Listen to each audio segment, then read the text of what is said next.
Hello there folks, I'm Dan Brown from sortofinteresting.com and today you're joining me on board good old narrowboat Abel's Ark for a chat about something a little bit different to my normal boat life videos, and that is my recent experiment up until this morning at least, maybe continuing on into the future, we'll talk about that in a second, of waking up at 5:30am every morning regardless of what reason or rhyme I may or may not have had. So this was inspired by these videos that you see where you might see in your recommendations every now and then, like US Marine explains why you should wake up at 4am every day, and Casey Neistat did a video talking about this, and I think he had that actual Marine on from that video, and he went through his own 4am start to the day and what he gets up to. And you see a lot of these things and people saying about how productive you can be because you're awake hours before anybody else is, so you're in very minimal distraction sort of times. And it's something that I've always been quite curious about, and I certainly put in early mornings here and there. But as a prolonged thing, I thought, let's just actually give it a go. Okay then, my friends, so it is currently 5:41. I've sat down now, had a quick run through my emails and bits and bobs like that, so I can check if there's anything that needs any attention, which luckily there isn't. So I'm going to sit down and start editing together some video clips. So I'm not sure if I want to do the voiceover sections now or wait a little bit later until I've woken up a bit more. And I can tell you that honestly, that first few minutes where your alarm goes and you look at the time, that's when I was like, am I sure that I want to do this? And I'd say I definitely can feel that I haven't had the extra couple of hours at the moment. So I was looking and thinking, what time do I want to get up? Because 4am, as attractive as that sounds to wake up, realistically, I don't work set shifts, so sometimes I work later than others, and obviously with me being out and about on a boat as I move around, just visiting friends and family and going to work, obviously it can put huge amounts of miles distance that I have to cycle to and from. So sometimes if I've worked late, I might not get onto the boat until midnight or maybe after. So I thought, you know what, I don't want to be in that situation where I'm on the boat midnight, putting my bike indoors thinking, my alarm's going to be going off in less than 4 hours, as I didn't want to be sleep deprived, as that's something that we'll talk about. The whole aim of my experiment was to have a normal night's sleep and then wake up early, basically. Right then, my friends, I'm trying not to look directly into the light. It's now something to 11, so I've been awake for 17 hours. Sadly, I am still on my bike at this point because I've just been coming in from Oswestry, where I've just been out to visit my friends in the evening. So obviously a nice late trip out there, and then a little bit later than I wanted to be getting back to the boat, admittedly. I'm still about a mile or so away from the boat here. We're stood on Chirk Aqueduct. As beautiful as it is being out here, we've just had a freight train go past over the viaduct, and you might hear the roar of the River Kirriog below me. But my goodness me, today, I think early in the morning I felt really, really tired. So tomorrow morning when I wake up, I'm going to get changed and go straight out for a little walk for just 10 minutes. If it's nice and chilly, if it's raining, if it's mild, whatever, I'm just going to get out, get some motion going to hopefully wake myself up a bit, then come back in onto the boat and start doing a little bit of writing and bits and pieces like that on board. Anyway, I really need to get on board and get to sleep. And so I came up with the 5:30am thing because that's about 2 hours earlier than I would. Well, recently I've been waking up between 7:30 and 8:15. And so I thought, let's give myself an extra 2 hours at the start of the day. And this is something that Casey Neistat said, which I thought was quite curious and quite interesting. And it's very true now I've got the experience that basically you're not necessarily gaining extra hours in the day as you are taking hours at the end of the day when you might just be worn out and wasting time just generally on the internet or tinkering around and stuff, watching Netflix, blah blah blah. You're taking those hours from the end of the day and sticking them right at the front of the day as your most productive hours instead of your least productive hours.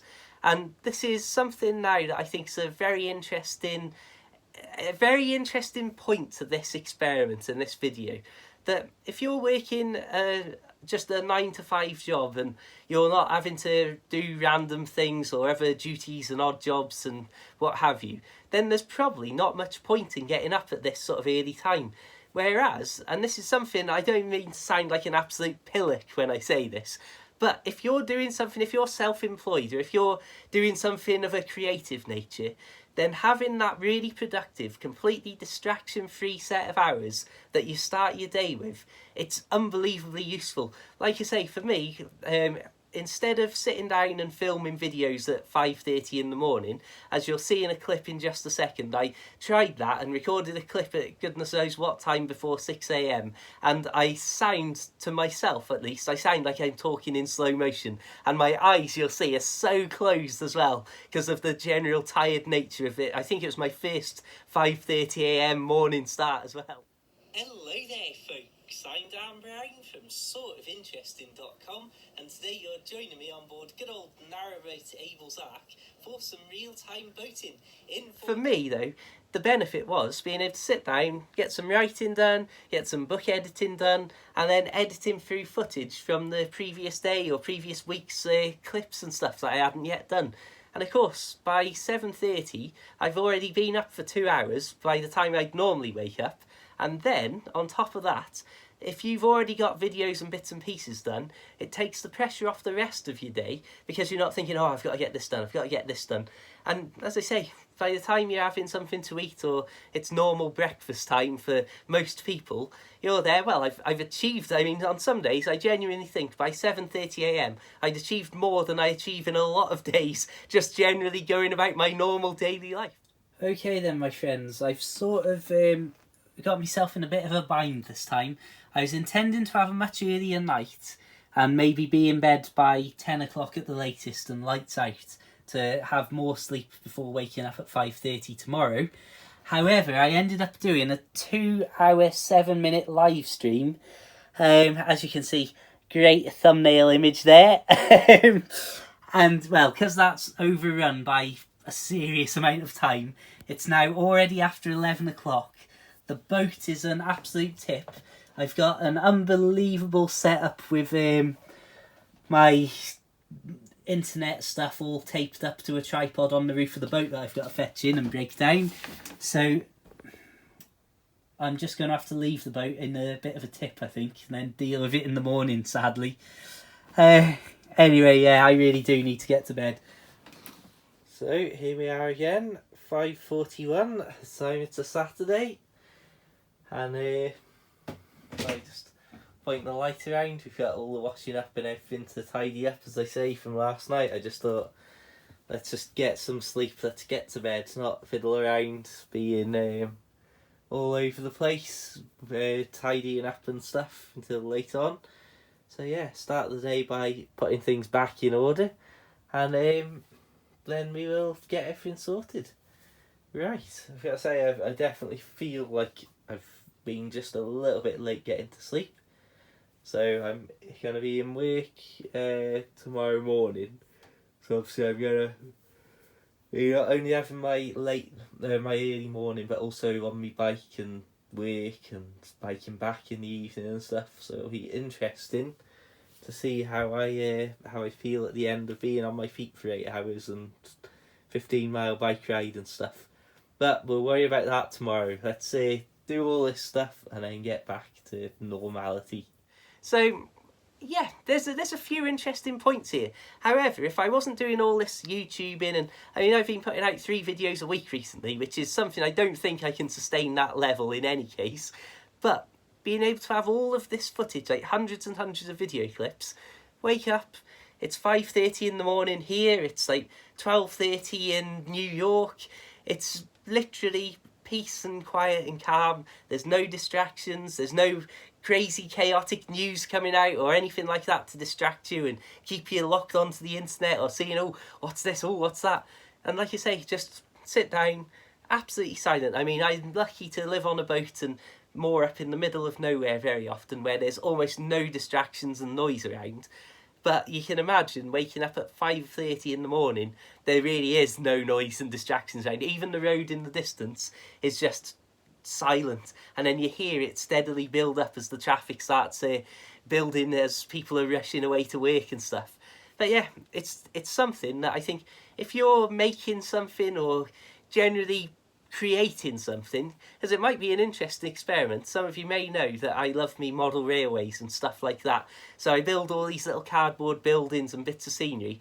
It could be the perfect time to do that. If I've got stuff planned, or if I'm meeting people during the daytime, stick a 5:30 alarm on and then be like, yeah, you know what, I'll wake up, do some work on my building, and, well, again, get on with life after that.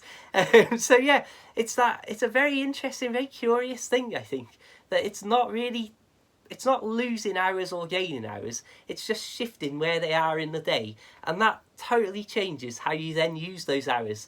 And there's something that I think the Marine says in one video somewhere about the idea that it's the first waking up early and getting up at whatever time. That's the first victory of the day that sort of inspires you to then be like, right, well, I'm up now, might as well get this done. And it does have that sort of snowballing effect of like, you're like, well, I've got this done now. Oh, what's the time? Oh, it's 6 o'clock. Oh, well, I'll tell you what, I'll do this now. I'll do that now. So you just get on with stuff because you're thinking, already awake, it's already been sorted, what's the next thing on the list? And personally, this is where the downfall and the difficult parts of this come in.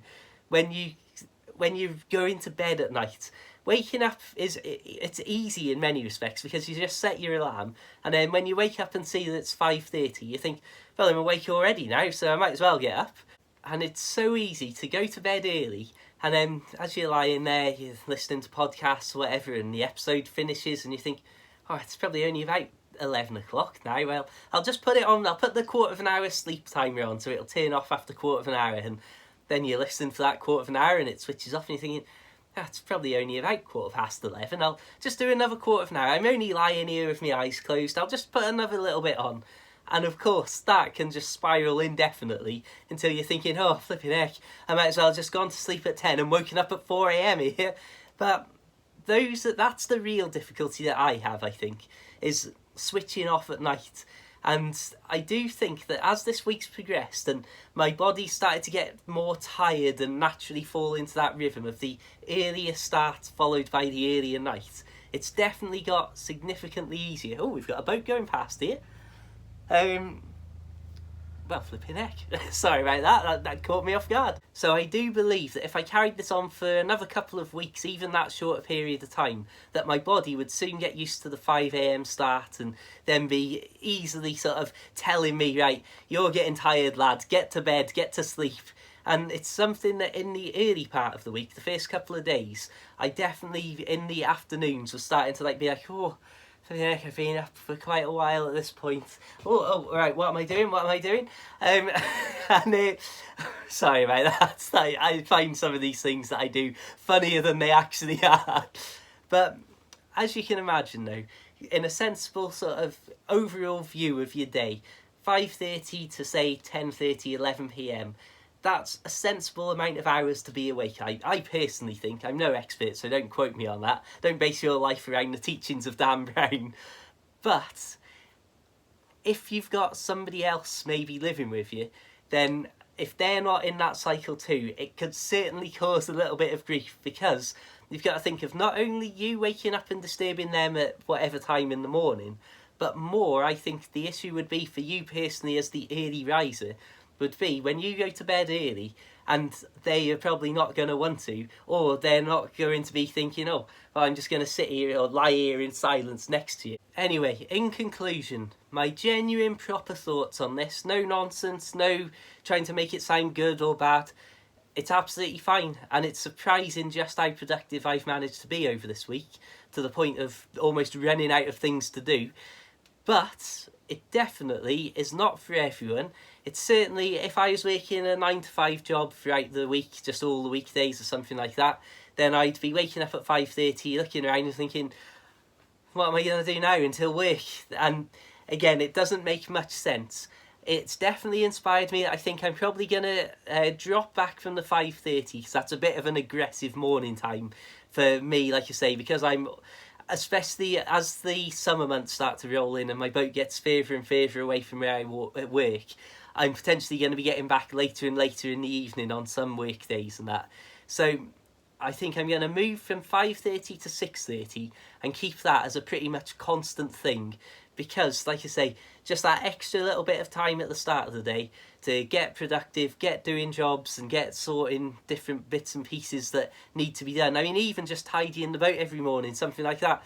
By the time that's done, sit down, have your breakfast, your day's all yours then, because you've got all the nonsense out of the way, all the little fiddly jobs and stuff to just, they're all done, and you can now just enjoy your day and get up to whatever you wish.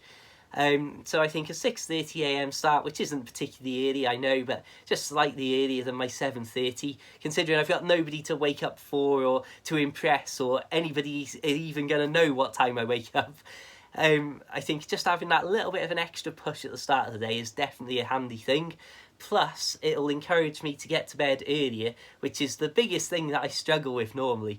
I go through phases where I'm like, right, everything's switched off by 11 PM every single night, and then I go through phases where I'm like on the internet and I'm looking at, I don't know, laptops or something like that, ridiculous hours in the small hours of the morning and stuff. And it's definitely encouraged me having these early alarms set to just be like, just turn the lights off, just lie down, even if you're just there with your eyes closed, not going to sleep, just switch off, just stop doing stuff, just relax. And I think that's a key thing to take away. Anyway, I'm going to wrap this video up and say thank you so much for tuning in. I know it's been a little bit of an odd topic and something completely different that doesn't really make any sense in the context of narrowboat life videos and stuff like that, but I hope you've enjoyed it. And if you're new to this channel, then please do consider subscribing to see all of my general bits and bobs, living on a boat and all that sort of stuff. Feel free to check the links in the description. You'll find my short boat life books available for the Kindle as a paperback, and one of them even as an audiobook. You'll also find my Patreon down there, which is to support the book that I was writing over last year, which is now being released completely free of charge. So if you don't support the Patreon, that's absolutely fine. You don't miss out on anything. Everything is still completely free for everybody. So I hope you enjoy the audiobook, as that's steadily released month by month. And well, until the next time, my friends, have an absolutely fantastic day. Keep it interesting, keep it boat worthy, keep it sleep worthy, and of course, my friends, farewell.